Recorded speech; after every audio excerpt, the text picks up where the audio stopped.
हर व्यक्ति के जीवन में, नज़र में, पहचान में, सुनने में और पकड़ में कुछ प्राणी जीव आ ही जाते हैं। और समस्त प्राणियों के जीवन के नंबर 2 के जो दाता विधाता और पालनहार है, तो सबसे ज़्यादा मार्क हमें देने होंगे तो इंसान को ही देने होंगे।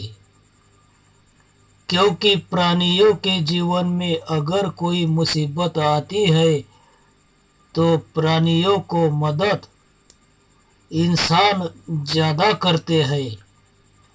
अभी कुछ विषय हमारे जीवन में आने वाले संपर्क जिन प्राणियों के पक्षियों के रहे हैं, उनके सबसे पहले बचपन में तोते जैसे हरे रंग का एक चिमनी जैसे छोटा पक्षी होता है, जिसे हम बहुत निहार कर देखते थे कि वो है क्या।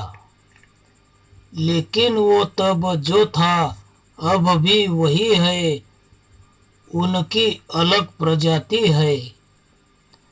फिर हम एक शॉर्टकट के मिट्टी के छोटे से रास्ते से जब पैदल जाते थे तो एक बटेर जैसे मिट्टी में छिपने वाला पक्षी जो हमारे बहुत नज़दीक आने पर थोड़ी दूरी पर जाकर और बैठ जाता था। फिर हम उसके पास भागते भागते जाते थे। 4-5 दोस्त उसे ढूंढते थे। फिर वो छोटा सा पक्षी लगता था कि हमें चिढ़ा रहा है, और फिर उड़कर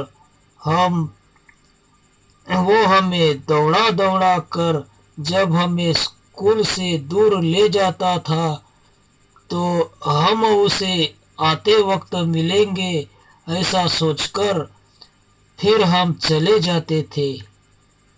तब बरसात के दिनों में वहाँ पर जो नाले के ऊपर से सड़क जाती है, उस सड़क के नीचे सीमेंट के चौकोन आकार के पानी आर पार करने हेतु बनाए हुए पुल के नीचे वहाँ पर पथरीली जमीन होने के कारण थोड़ा पानी जमा रहता था। तो पुल के ऊपर बहुत देर चुपचाप बैठकर हमें एक आध बार छोटी सी मछली या केकड़ी देखने को मिलती थी। लेकिन बरसात के दिनों में इनकी सब्जी मंडी के भाजी पाले जैसी अवस्था हो जाती थी। खरगोश जमीन पर, गीदड़ वगैरह, हिरन कभी कभी देखने को मिलते थे। फिर वहाँ से अमलनेर शहर में तीसरे साल को शिवाजी नगर में 36 खोली में हम रहने को आए। तब घर के पीछे ही नाला था, एक तरफ शहर और एक बाजू सब खेती थी। तब वहाँ पर बढ़ती उम्र के कारण पक्षियों के प्राणियों की समझ हमें आई कि तीतर नाम के पक्षी बहुत गजब तरीके से भागते हैं। टन वगैरह और नए जूते पहनकर उनके पीछे भागने का आनंद वहाँ पर आया। 2 मुर्गियाँ भी हमने वहाँ पर पाली थी। तो एक मुर्गी के 16 बच्चों में से आखिर में सिर्फ 2 बचे थे।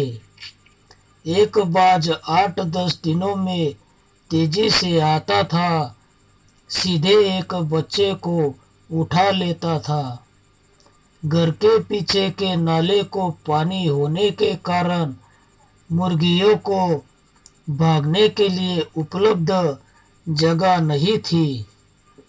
उन बच्चों की पुकार आज भी मेरे कानों में जैसी की तैसी स्थिर रह गई है। दोपहर का मेरे स्कूल का वक्त होने के बाद उसने बाकी हमले किए।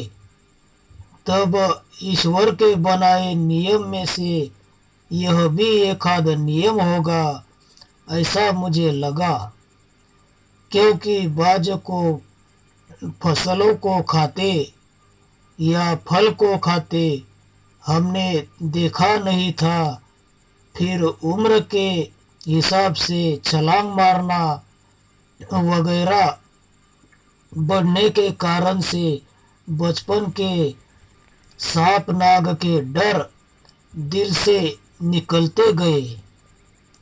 बटरफ्लाई के पीछे भागते वक्त नाग पर पैर गिरते समय अगर दूसरा कदम फिर तीसरा कदम ऐसे भागते हुए कुछ धोखा नहीं है, ऐसे हम कुछ दोस्तों की सलाह हुई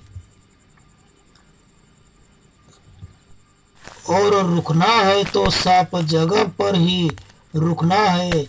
ऐसे कुछ तरीके सीख कर फिर यहाँ गांव में मोगली सीरियल से बहुत पहले दोनों बाड़ू नाम के मेरे गली के दोस्त बने और जंगल के मामले में वे दोनों ही बहुत निडर रहे हैं और संसार इंसान के जीवन का मुख्य अंग है।